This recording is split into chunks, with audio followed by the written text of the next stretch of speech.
IVM. $100. That's all it takes to begin your journey with Bitcoin and Ethereum. No, really. With CoinSwitch, you can start investing in over 100 cryptocurrencies with just 100 rupees. On top of that, there are zero charges for deposits and withdrawals, so you can trade, buy, sell, however and whenever you want. All of this, plus their extremely intuitive interface, makes CoinSwitch the perfect app for beginners in the crypto space. But don't take my word for it. Just download CoinSwitch for free and try it out for yourself. If you'd like more information on cryptocurrencies, tune into A Show About Crypto with me, Rohan Joshi, my new adventure on IVM Podcasts. CoinSwitch, kuch to badlega.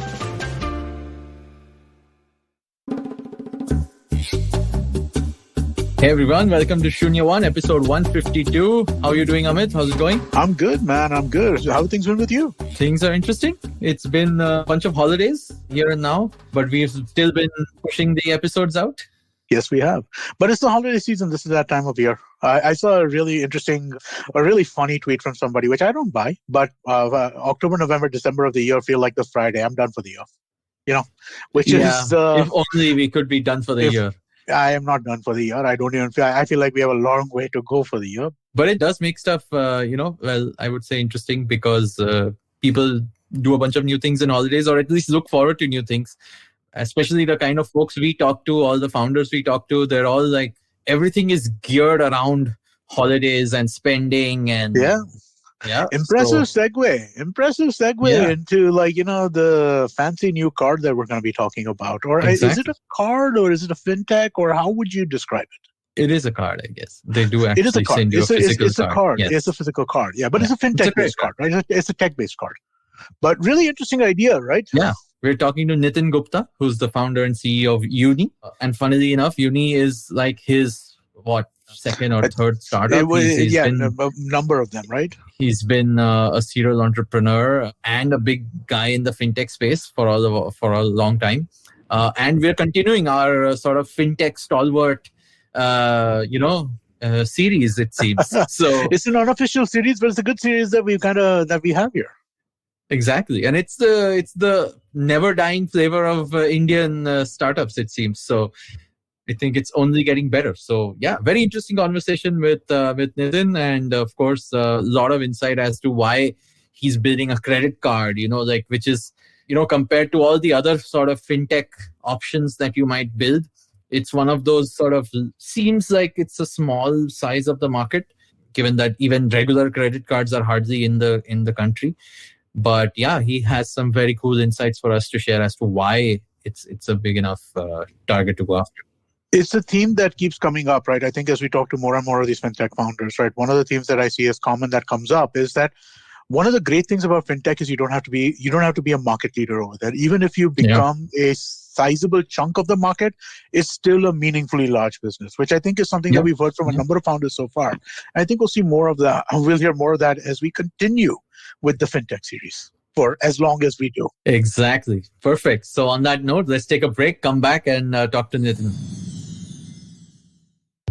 Did you know that AI can help you recommend your next favorite podcast? In almost any field, AI can be an extremely important tool in your arsenal, but it can often seem daunting to get into. Luckily, Intel's Digital Readiness Program is here to empower everyone with the skill sets, mindsets, and tool sets to use in an AI-fueled world. So you can be ready to develop AI for sports if you want to as well. As part of Intel's AI for Youth program, Intel's been working with the CBSE, Ministry of Education, and the Government of India to empower today's youth to build social impact solutions while demystifying what exactly AI is. How do you take advantage of this? Purchase an Intel Core-powered PC, and you get free access to 80-plus hours of immersive and hands-on training about AI. On completion of the program, along with the certificate, you get access to AI tool sets to try to put what you learned to good use. So don't wait. Log on to futurebanawonderful.intel.com. Future Banaw Wonderful by bringing home an Intel-powered PC. Hey Nitin, how are you doing? Welcome to the show. Thank you so much. Very, very excited to be here. Hi, Amit. Hi. Great to have you here. Yeah, and we were obviously talking earlier. We're all, of course, in different cities, but good to see that you have become. You've fallen in love with Bangalore after having moved there a few years ago. From the sound of it. I think the weather makes you a fan. And in spite of that, in spite of like building your another fintech company, you chose to do it in Bangalore instead of good old Bombay, where things used to happen. Yeah, Bombay, you have traditional financial players. You don't have fintechs in Bombay. Fintechs are either there in NCR or they are there in Bangalore, and more Bangalore than anywhere else. That is true. That is true. We've been fortunate to have our fair share of folks come talk to us, and yes, that's absolutely the truth. But Nitin, thank you, for sharing, being here today, and we obviously want to understand a little bit for everyone listening about your personal sort of journey as well, part of some very, very iconic, I would say, companies in India, which defined what fintechs can aspire to be today. So why don't you give us a little background on your personal sort of entrepreneurship journey? My entrepreneurial journey started in 2008. My first company was this couponing startup called Khojguru. It started as a local search, and I still remember the first 12 months we would have experimented with the 8 or 9 different ideas to find a product market fit. The idea that worked, it scaled quite well. In second year of our business, we did more than 1 crore in revenues, almost like 85% gross margin business. That was good. Nice. Then I exited Khojguru. That was what my company was called. Took a break, and then I started PayU with Naspers, PayU India. Yeah. That company, it was a payment gateway, and I started that in 2011. And that company went from one milestone to the other over a 5-year period. I would say continues to do so. Yeah, that's true. That's true. We did a bunch of things there. We, of course, were over that 5-year period, we became the second largest payment gateway just behind BillDesk. We launched a checkout called PayU Money, which then became far more than that. It was a play between merchants, small merchants and customers. We launched a POS machine there. And towards the fag end in 2016, I was actually building a credit card with one of my co-founders now in uni. And that card was imagined like the Apple Card. Apple Card, mind you, was launched in 2018. So we were ahead of our time. Nice. Then I exited PayU.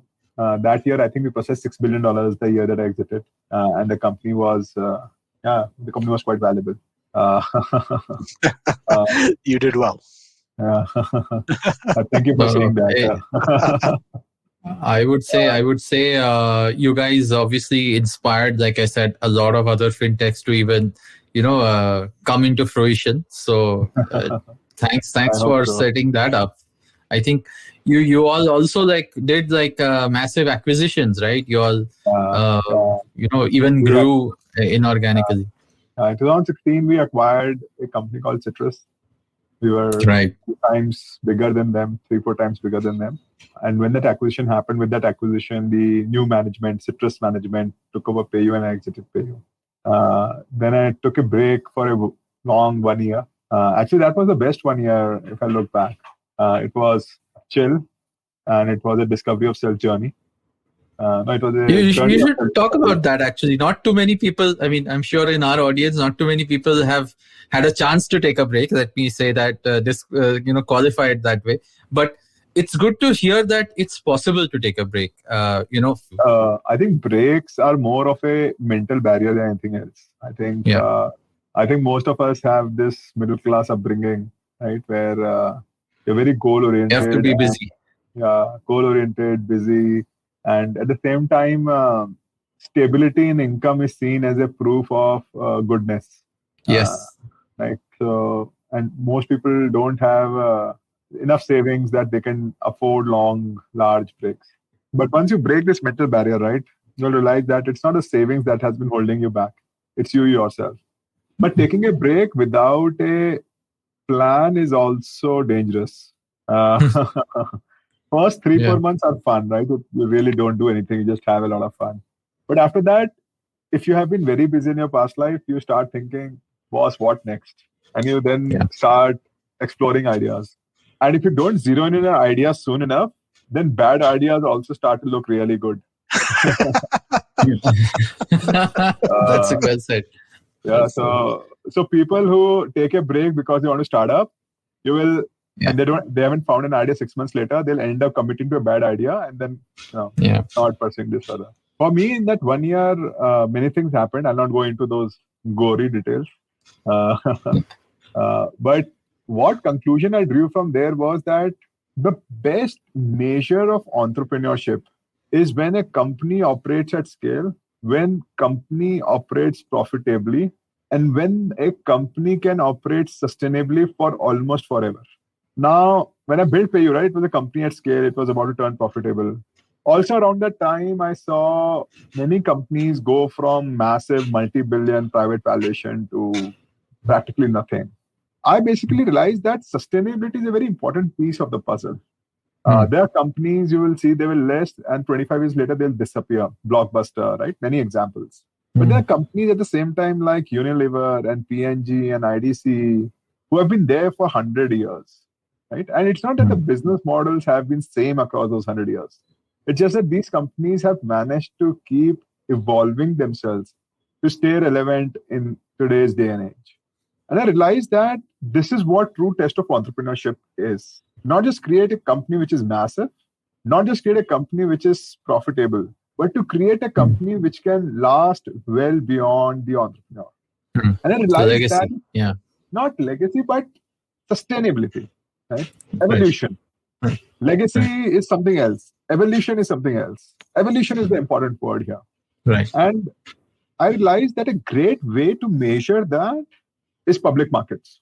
Because in private markets, things can remain hidden, right? You may get overvalued. People may not know about you. But in public markets, it's out there. And therefore, I realized that whatever I have to do, an IPO is a very key integral part of that journey. So you're saying that being having your company listed in public markets keeps the business honest in some ways? Is that what you're trying to say here? Not the business honest.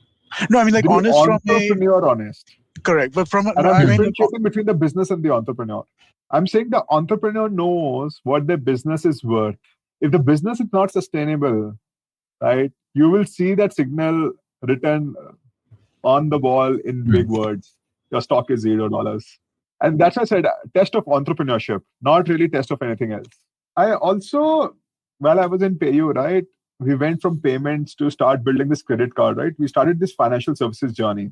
I saw in India, financial services is such a beautiful business that even with a small customer base, you can create a very, very valuable business. In fact, in most financial services businesses, if you're catering to the top 100 million Indians, 1 million customer base translates to roughly 1 billion in valuation. And no network effects. That means that even if you're not the number 1 or number 2 player, which holds true for most industries, even as the number 3 or number 10, you can make profits and be valuable. Look at banks, right? No bank has more than 9-10% market share. Banks, even at 1% market share, are profitable and valuable. Yeah. Same for life insurance companies, same for many others. And so I decided next is financial services. The next thing that we should do has to be financial services. At that point of time, I strongly believed that to build a large financial services business, what matters is distribution. Product, I felt, is something that can be copied in 12 months. It's a financial product. It's basically easy to manufacture if you have the license and therefore can be copied in 12. That's the viewpoint I had way back in 2017. And that's why I started looking for meaningful advantages which can help build such a company. Now, Ola had this massive consumer base and massive driver base. Right. So it seemed like that in Ola, if you can leverage that distribution base, you can transform that company from, it had a captive wallet called Ola Money. You could transform that business from a captive wallet to a very large financial services behemoth, leveraging that distribution, provided those products can be replicated. Yeah. That's how I became CEO of Ola Financial Services. And I think at Ola, we defined embedded finance for India, and we showed in ways what embedded finance can mean. Our first product was this insurance policy, which was selling with every ride. We started selling 20 million policies a month. Right? I think we became the world's largest micro insurer, literally over like 3 or 4 months. Wow. It's beautiful product, strong product market. Then we launched this product called Ola Money Postpaid, where users would earlier put money in their wallet and take a ride. We said, why don't you take a ride and pay us back later? Pay us later. Yeah, I'm a long time customer of that. I love it. That gave us phenomenal loyalty. I still remember that once we gave a customer a line which was 3x their average spend, the market share between Uber and Ola shifted in favor of Ola drastically. Because people stopped thinking about payments completely. Yeah. We ramped it up to 2 million monthly active customers, and our contribution margin 3, right, was positive. So we were making money as well. We were not losing money. We were able to make money. Then I launched this credit card with SBI. It was a vertical black card. Visa logo for the first time ever was in the center. Both bank and Ola logo was on the back of the card. Very clean rewards. You would get 1% rewards, and it would come to your Ola Money wallet daily. Right? Yeah.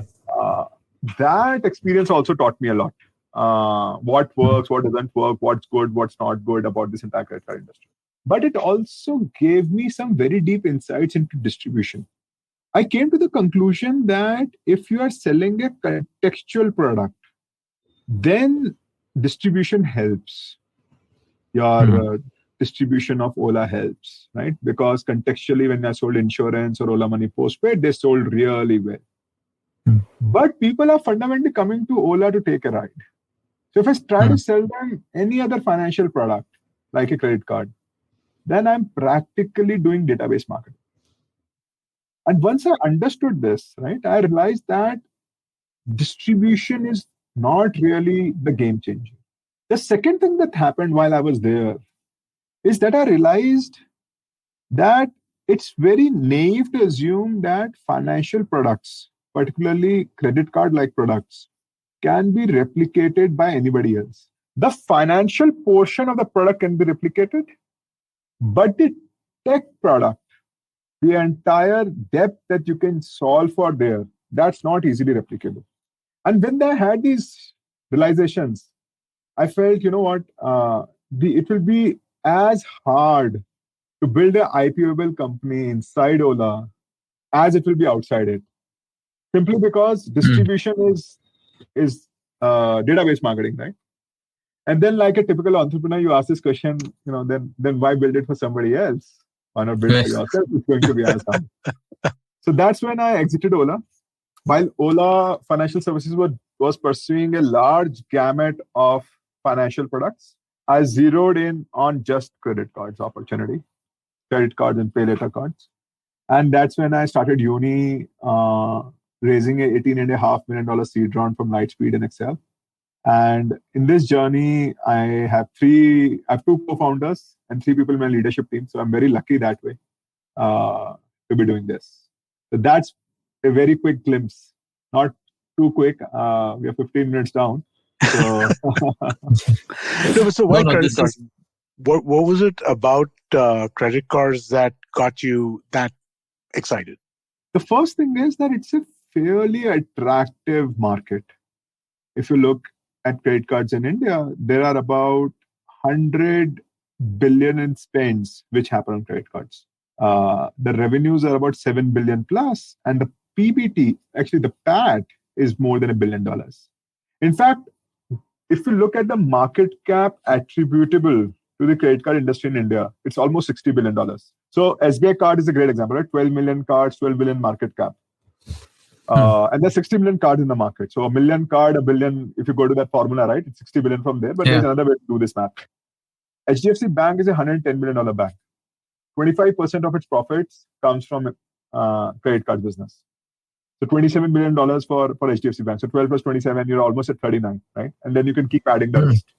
This is profits. So $60 billion market cap, you don't find often.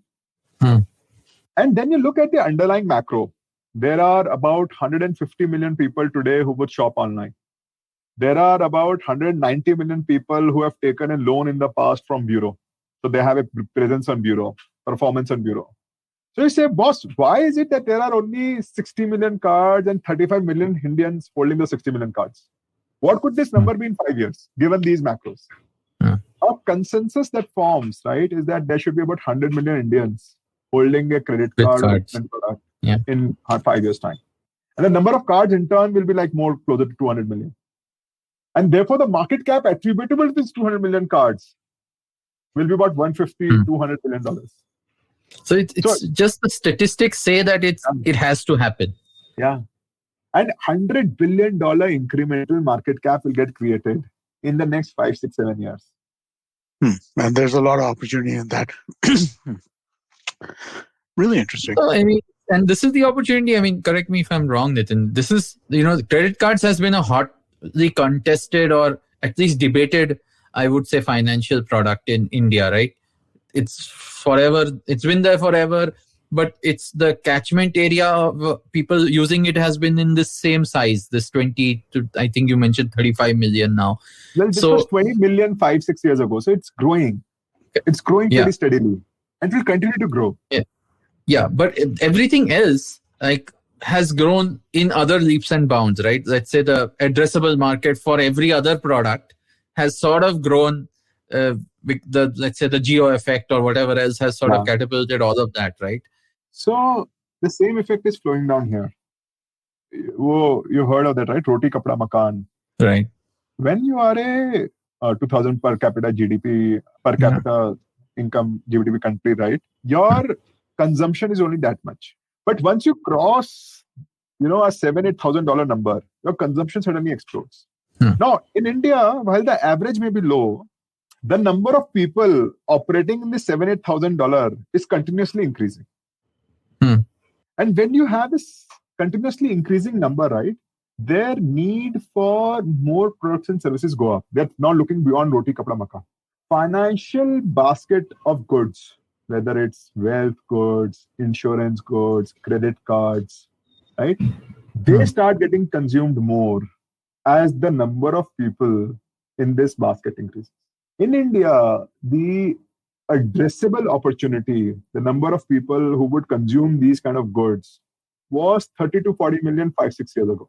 That has increased to almost like 150 million now. And so a corresponding effect of that is that everything is growing. And therefore, credit card is also poised to grow. So is life insurance and so is wealth. But credit card is poised to grow. And that's why this trend you can ride now. And this trend, right, will be there even 5 years from now because the market will again have an opportunity to triple. So the next decade is super exciting for India as long as India can grow at 7-8% GDP. Yeah, you're talking about 10% of the population right now who is in that category that you're talking about, right? And you're right, as the economy develops and more people kind of start getting higher income, you'll see that. So I want to ask you a question about something you mentioned a little earlier, right? You said that once people get to 7,000-8,000 in terms of average incomes, at that point in time, the spending explodes. Do you mean like 7,000 is 3.5 times 2,000? Do you mean like that way explode, or do you mean that people start availing of credit in more aggressive ways? No, what I mean is that, there's a cost of food, but that cost of food is very similar across levels. When you have $2,000, you have only enough money to afford food, basic fuel, basic housing, basic clothing.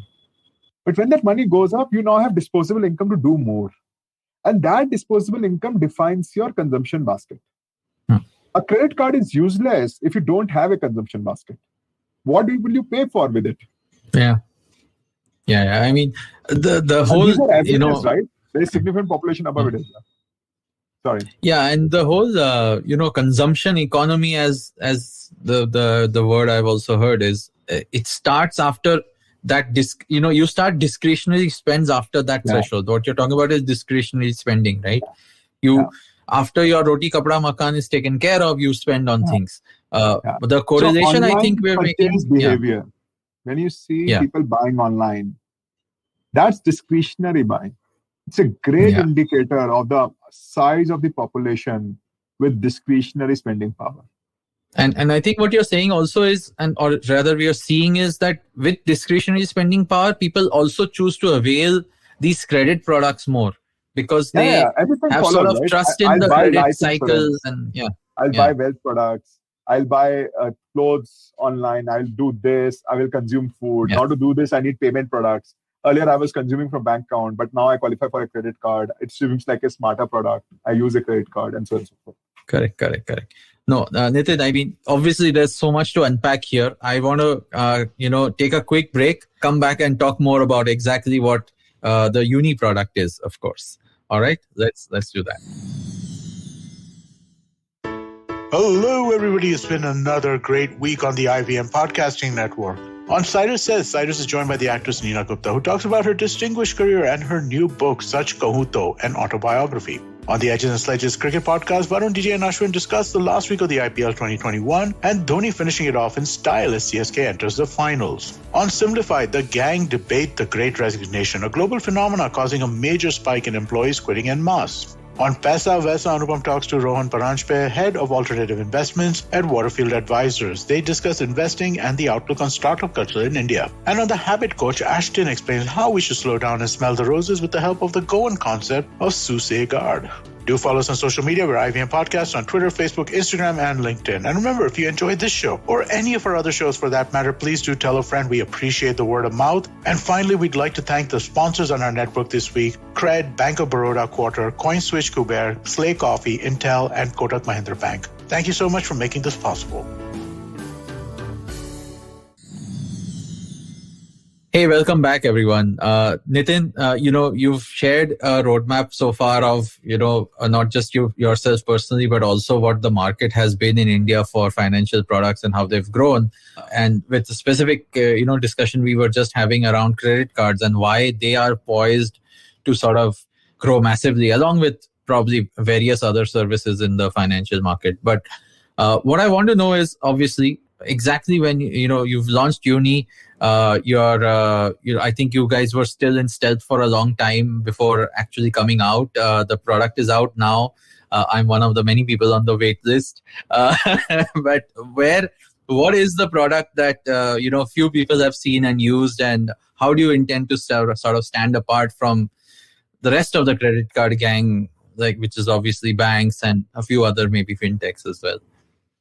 So one of our core thesis is that whenever a market becomes large in size, several sub-segments emerge with different needs.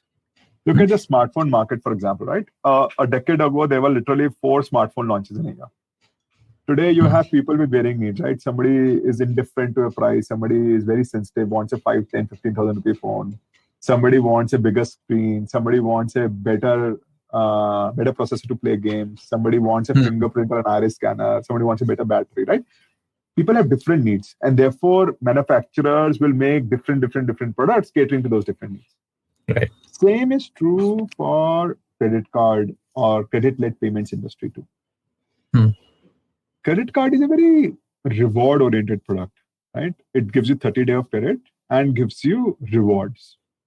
Yeah. Whereas it does not necessarily fill the need of every kind of customer segment. And we found a customer segment with very different kind of a need, which we think we could have fulfilled better. So the insight actually started from a very simple observation. We saw that most Indian households in 1 or 2 months out of a year will go through a short-term liquidity issue. In a particular month, their expenses will be 40,000-50,000 rupees more than the income in that month. And the reason could be anything. They were shifting a house, medical emergency, paid school fees, took a holiday, went somewhere, or it can be income related. I lost my job. I changed my job. My full and final did not come. My sales bonus did not come. And people deal with this 40,000-50,000 rupees in different ways. Nobody wants to take a personal loan for it for 2 years. Right? They know this is a 3-month, max 4-month problem. So they will first dip into their savings. If they have a fixed deposit, they'll break the fixed deposit. If they have a credit card, they revolve on the credit card. Or they will borrow from friends or family. In fact, you in your own experience would have seen people where you have lent money or otherwise. Now for these folks, we have launched this product which we call as a Pay 1/3 card. By default, all your transactions are split into 3 parts, paid over 3 months at 0 additional cost. And since it's a Visa card, So it works everywhere where Visa is accepted. We have basically combined a buy now, pay later line, which does pay 1/3 with a Visa card. Nice. And if you can pay back at end of first month, like, you club all the three and you pay back end of first month. As if like, it were a regular Visa only card. Yeah, it was a regular credit card, for example. Then we give you 1% rewards or cashback, customer's choice. So what we basically say to the customer, if you have funds, keep paying us back, keep getting a 1% reward. But if you're ever in a problem, trade off this 1% for paying over 3 months. Very nice. We married this with instant onboarding. So you get a digital card literally in 4 minutes, and your physical card arrives in 3 or 4 days. We married this with contextual transparency. We realized that customers want to know at that point, right, what fees, what late fees, what interest charges, what may apply. So they should know the quantum upfront when they're taking that decision of how much to pay, what not to pay. The contextual transparency. A beautiful onboarding experience. I don't know if you've seen our kit unboxing. Social media is quite filled with it. Yeah. And we had an instant product market fit. Customers are just loving the product. They're like, wow. So that's what we're going into the, a lot of these things which you're mentioning, probably the economics of it obviously work, right? I mean, going back to your sustainable company thesis, I'm guessing the economics obviously of this still work. So you can do buy now, pay later across 3 months at 0% interest, so to speak. I'll tell you intuitively why this works. Yeah. Imagine your credit score is 800 and now you're facing this liquidity issue. Yeah. When you're facing this liquidity issue, you will revolve on your credit card. You can get a personal loan with 800 score at 12%. Any bank will give you. But when you're revolving on your credit card, you will pay 40%, actually now 42% plus GST. So you're paying 50% interest rate or 4.5%, 4% plus interest rate every month, in spite of having 800 plus credit score. Now, is that fair? That's not. What we are saying that there needs to be risk-based pricing for customers. To a great risk customer, you can offer them superior products. This product is like that. Not every credit card customer can get RPay 1/3 card. The best risk customers, whether they are credit card holders or they are not credit card holders, does not matter. As I said, 190 million Indians have a credit score. But if they are superior on risk, if they are pristine on risk, they will get our card. That's the simple rule. And so the losses on this business, in spite of being a lending business, we don't expect that. And that makes the economics work. So what's the customer profile for this, right? For the 1/3 pay customer, right? You mentioned that it's available only to people with an 800 plus credit score, right? But no, I'm trying to think. Example. Yeah. No, I'm just trying to think about what is the, if you're saying people go into debt 50,000-60,000 rupees or something like that. So then I'm guessing that the income that you're looking at is like maybe 1.5 lakh, 2 lakhs a month, something like that. I mean, is that what how do you profile your customers is my question. So what we're doing is that we're giving this product to a superior risk customer, right? Income does not matter. Risk matters. And what I'm saying is that in general, when people are in a pinch, the amount what they're in for a pinch is 30 to 50,000 rupees. Now, I may be earning 20,000, I may be in pinch for 30,000. I may be earning 1 lakh, right? But my expenses that month were 1.5 lakhs. So the amount for which you are a pinch is 30 to 50,000 rupees. If you're in a pinch for 2 lakhs, you will take a personal loan. But if you're in a pinch for 30, 40, 50, 60,000 rupees, find short-term solutions. Most of the time, just for the hassle, just to avoid the hassle. Like you're someone who can afford that 42% probably, in their head. But it's an unnecessarily amount you are going to pay just because of that. Yeah. That's true. I think that's absolutely true. Depends on the kind of audience. Again, I can reference back to, being a founder and revolving on credit because that was one of the easiest credit lines available to a early founder. I know what you mean. So, and people do that just because they think that, okay, you know what, whatever I'm paying now, the time value of money of my startup is way more. So I'll make it up, and so on and so forth. I'm sure there's some self-justification that people do.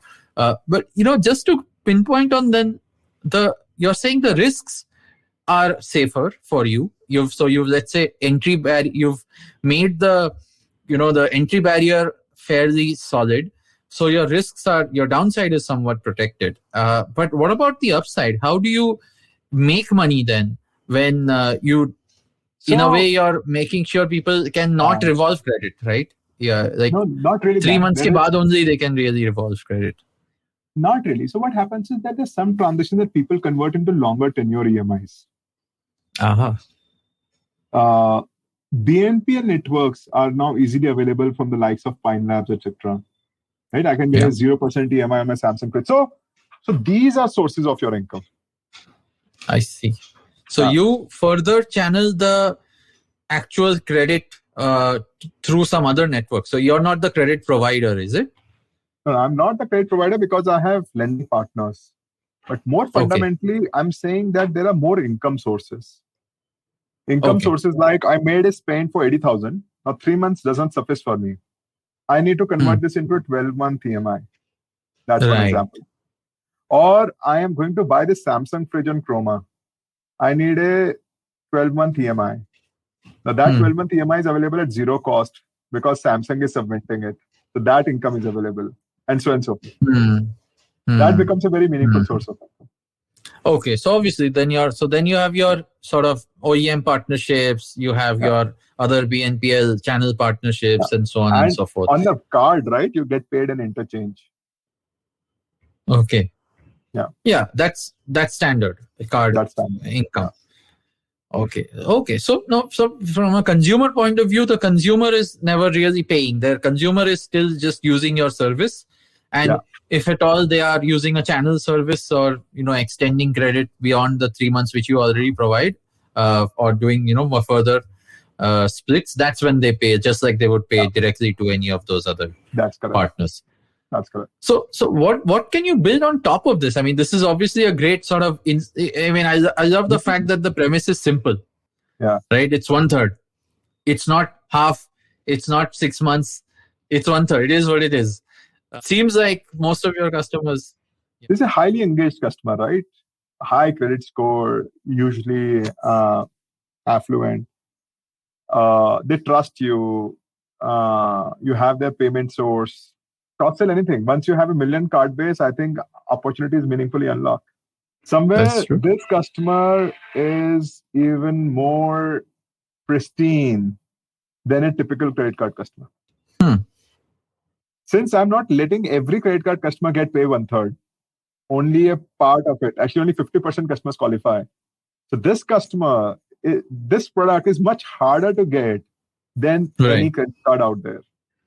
Do you see anyone who doesn't have a credit card also be your customer though? Because even that's like a target population, right? Which you have to go up. Differentiation or our discrimination is basis risk that you have demonstrated on the bureau, not anything else.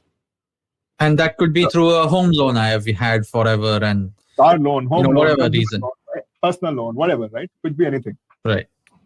Not necessarily a credit card. So now, Nitin, you found the product market fit to launch. You guys have obviously launched. It's doing great.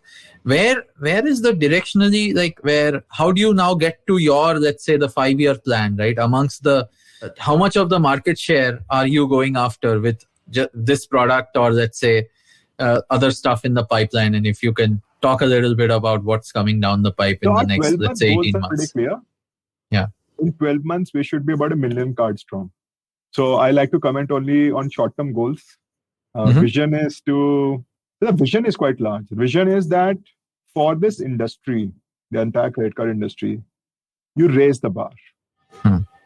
When Amazon and Flipkart happened, they raised the bar for entire e-commerce. When Zomato and Swiggy happened, they raised the bar for entire delivery. We want to raise the bar for entire credit card industry, irrespective of what market share we end up with. But 5 years from now, the banks should offer such a superior product to the customer than what they're offering today, that the entire quality of industry has meaningfully gone up. That's what we did with payment gateway industry, right? In 5 years' time, we changed everybody's game. Yeah. So as a startup, right, we know in 12 months we'll get 1 million customers. In 5 years' time, we'll be large enough to do an IPO. But whatever we may do, at bare minimum, we will transform the credit card industry so that each and every consumer who has a credit card today or in the next 5 years feels that they have a significantly superior product than what they had back in 2021. So what are some of those vectors which you think that are there for improvement? Like, what's the low-hanging fruit you see in front of you, right? That are I think not enough payment use cases are done well, first of all. You look at a customer like yourself, you are doing spends from a bank account like UPI, like rent payments, you are like school fee payments, you are using simple lazy pay, Ola Money postpaid for certain places. You are using Bajaj Finance or Zest Money for deals at certain places. You're, of course, using credit card for certain places. Your family members are using cash at certain places, their own debit card at certain places, their different bank account at certain places. When you're traveling abroad, you're using cash at certain places, right? All these use cases can be solved for under a single umbrella. Is there not today? Yeah. The second thing that will meaningfully change is just transparency. The fact that GST is different when a charge is applied, the fact that my reward point value keeps on changing, the fact that an annual fee can come into my bill at any point of time and I have to keep an eye out of what has come in my bill. Right? I don't expect these things from Uber or from Amazon. But I'm very conscious about that these things may happen with my credit card. Right? So I build an entire company to protect customers around this. So this should fundamentally go away. Yeah. The third thing that can happen is that the experiences can be truly magical. I mean, each of us have had reward points and I have redeemed those reward points. Right? It's nowhere as intuitive as it should be. Oh my God, intuitive. I spent so I pay for a lot of our services and I have an ICICI card. Oh my God, it took so long to get through. And Citibank, I haven't even been able to get through yet. Right? I mean, it took hours. Think about this. Cred had to build a company so that you could repay the bill easily. Yeah. Repaying a credit card bill is not easy. Yeah, it's not. Yeah. I mean, imagine that. So experiences can be meaningfully better. Imagine the kind of rich history they have, the kind of insights they can present to you on your spends and make you better at spending. And so all these are opportunities. And I just want 5 years from now, all banks raise their game to that level, which I just described. We will lead the way, we will show the way, but I want everybody to raise their game. That should happen. Yeah, actually, spend analysis seems like the lowest of low-hanging kind of things that some of these banks should apply. That just seems so simple that they can do. You spend so much on food, so much on entertainment, so much on services, so much on this. I mean, that seems like the easiest thing in the world to do. Yeah, for a bank, that's a nightmare. They can and they will. I have seen, when I build payment gateways, right, I've seen them transform themselves over a 5-year period and build wonderful things up. They sometimes need inspiration. They sometimes need the right technology partners. We will provide the inspiration, industry will provide the technology partners, and magic will happen. I am a believer. I believe that banks in India particularly can create magic, but they just need some inspiration and the right technology partners. Yeah, that's true. And focus on one problem at a time and solve it deeply rather than just copy the latest product in 12 months and that to a bad copy of it. That's one thing which banks are good at. But awesome. This was inspirational for sure. And I firmly believe, yes, credit cards as people have, there's also another school of thought around saying that this whole BNPL and these other things will supersede sort of credit cards per se, right? The physical card or the Visa network. They will all coexist. Everybody Yeah, has necessarily may or may not be there, but I definitely, what you described is net 5 years from now, it's better for all of us. That's for sure. Nitin, can I make a feature request from you at as you're looking at this out? When somebody calls for support, please don't make me spend 5 minutes listening to the balance of what I owe for the credit card. Please just give me a menu that I can get to immediately. So in case of Uni, our support works on WhatsApp. So like you search for a friend's name on WhatsApp, Shiladitya, you would just search for Uni. You will possibly have a message from us reminding you about or sharing a statement. And you just start typing there what your problem is, and it will get solved. So our primary interface for support is WhatsApp. And WhatsApp, you can just search for us. Just go to WhatsApp, search Uni, and start talking. Yeah, no, that's awesome because you don't keep us on hold, right? I mean, so I was in the US last month, and again, I don't mean to turn this into a complaint session, right? I was in the US last month. My card kept getting blocked because of international transactions. Couldn't fill fuel, so I'm trying to call the bank, and it takes me 25 minutes to get to a person, and right? Our and so support is 24/7, so it doesn't matter what time zone, what hour. It's the same for us. How it should be. It's yeah. And I'm saying this is what will also happen for banks in the next 5 years. I'm pretty sure of that.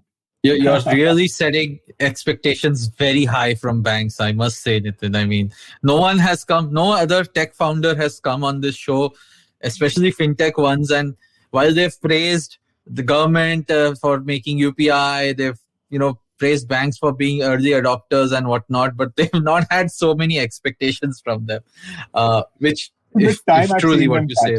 Right? They may not be able to catch it in 12 months, but given long enough, they will catch it. We always overestimate what we can do in short term and underestimate what can be achieved in long term. Very true. Awesome. And on that note, Nitin, you obviously are building an awesome company. Do you want to do a shout out to folks who are interested in getting in touch with you, whether you're hiring, where's the best place to reach you personally, Twitter or LinkedIn or anything you can share? Anywhere is good, Twitter or LinkedIn, or just drop me a mail at nitin@uni.cards. Oh, awesome. Great. I'll just also remind everybody quickly that, we'd really appreciate reviews and ratings and things like that on the various podcast platforms that you're listening to. Please do go ahead and do that for us. That really it's very helpful to us. Thank you. Yes. And Nitin, I mean, thank you so much for this. This was a great chat. And of course, we will look forward to the next 12 months of Uni and the 5 years of the industry for sure. Sounds good. Speak soon again. Bye-bye.